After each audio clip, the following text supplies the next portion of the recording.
Smooth curve. Smooth curve అంటే చెప్పాను కదా, స్మూత్ కర్వ్ ఇలా అవుతుంది.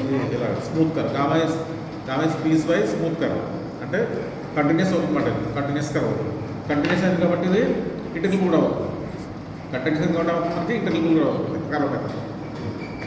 Next gamma is piecewise smooth curve F from closure AB to C continuous అంటే ఈ ఫంక్షన్ గామా మీద డిఫైన్ చేస్తున్నాను. ఈ స్మూత్ కర్వ్ ఎఫ్ అనే ఫంక్షన్ డిఫైన్ చేస్తాం. ఇప్పుడు ఏం ప్రూవ్ చేస్తుంటే A to B F of D gamma equal to F of T into D gamma అంటే డెల్టా ఆఫ్ గామా కదా, నేను గామా డాష్ టీ డిటీ అని రాస్తాను. రొటేషన్ ఎలా రాసిన తప్పుగా రెండు సేమ్ అని. F of D gamma is same as F of T అంటే ఫంక్షన్ టీ కాబట్టి గామా అనే ఫంక్షన్ గామా అనే ప్రతి పాయింట్ టీల్లో ఉంటే ఎఫ్ కూడా ఉంటుంది, ఫంక్షన్ టీల్లో ఉంటుంది కాబట్టి F of T gamma dash T D T. Next దీనికి ఏం చేయాలి, మనం ప్రీవియస్ థియరం రాసినట్టు రాయాలి. First we prove the theorem for smooth curve and it extended to piecewise smooth curve అంటే ఫస్ట్ ఇలా మొత్తం ఓవరాల్ కర్వ్ చెప్పేస్తే ప్రతి పార్ట్కి అయినట్టు కదా. నెక్స్ట్ ప్రూవ్ చేయాలి, దాన్ని ఎక్స్టెండ్ చేసుకోవచ్చు అలాగనే. నెక్స్ట్ పీస్ వైజ్ స్మూత్ కూడా ఎక్స్టెండ్ చేయొచ్చు దీనికోసం. నెక్స్ట్ ఫస్ట్ ఇప్పుడు ఏం చేస్తాం, ఫస్ట్ ఇక్కడ గామా ఎఫ్ అనే ఫంక్షన్ ఎక్కడి నుంచి క్లోజ్ అంటే ఏమిటి సీగలైజ్ చేయడం. ఇప్పుడు క్లోజ్ రేంజ్ సెట్ అనేది మనకి కాంప్లెక్స్ నెంబర్స్ అయింది. ఈ థియరం ప్రూవ్ చేస్తాం అంటే రేంజ్ సెట్ కాంప్లెక్స్ నెంబర్స్ కాకుండా రేంజ్ సెట్ ఆఫ్ ఎఫ్ని రియల్ నెంబర్స్ రిస్ట్రిక్ట్ చేస్తాం. కాంప్లెక్స్ నెంబర్ సెట్ అంటే ఇది కదా, రియల్ నెంబర్ సెట్ అంటే ఇది కదా. ఒక ప్రూఫ్ని ఎక్కడ రిస్ట్రిక్ట్ చేస్తున్నారు, రేంజ్ సెట్ సి కాకుండా రేంజ్ సెట్ రియల్ నెంబర్స్ రిస్ట్ చేయమంటాం. అంటే ఈ restricted theorem F of closure ఏమి అంటే ఇమేజ్లన్నీ కూడా రియల్ నెంబర్ సైడ్గా తీసుకుంటాం. అప్పుడు అనమాట మనకి ఎఫ్ అనేది రియల్ వాల్యూడ్ ఫంక్షన్ అవుతుంది. ఫస్ట్ ఏం వచ్చారు, ఎప్పుడైతే A to B F D gamma exist అయింది అన్నాడు కదా, దాని డెఫినేషన్ రాయండి. Riemann integration second definition.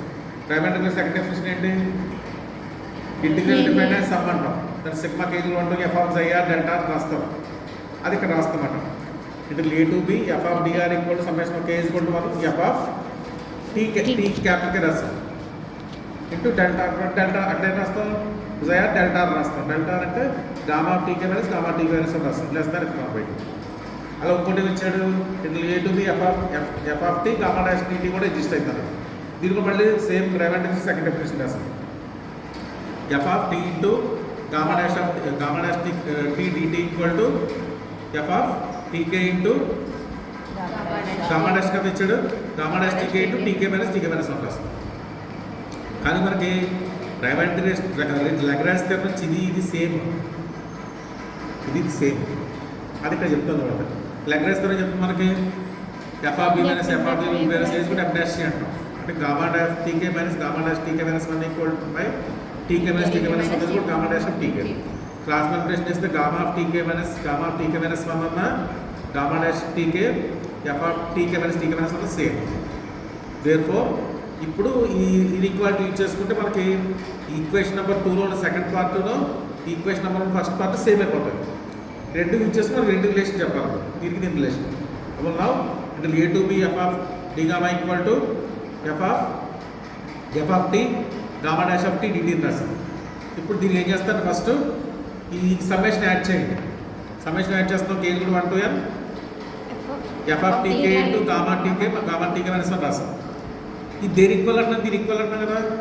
దేని equal F of T K into gamma dash T K into T K minus 1 రాస్తాం. అంటే ఇదే ఈ రెండు సేమ్ కాబట్టి ఇక్కడేమో సబ్ట్రాక్ట్ చేస్తారా, ఇక్కడ యాడ్ చేస్తారు, వాల్యూ మారలేదు. ఇది లాస్ట్ ఉన్న మళ్ళీ యాజ్ రాస్తారు. అర్థమైంది చెప్పింది. ఇప్పుడు ఇదేమో first equation less than epsilon by 2, ఈ సెకండ్ ఈక్వేషన్ ఇది less than epsilon by 2. Therefore total less than epsilon వచ్చింది.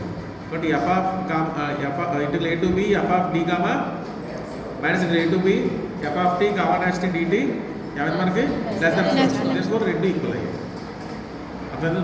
నోట్ చేస్తాం నెక్స్ట్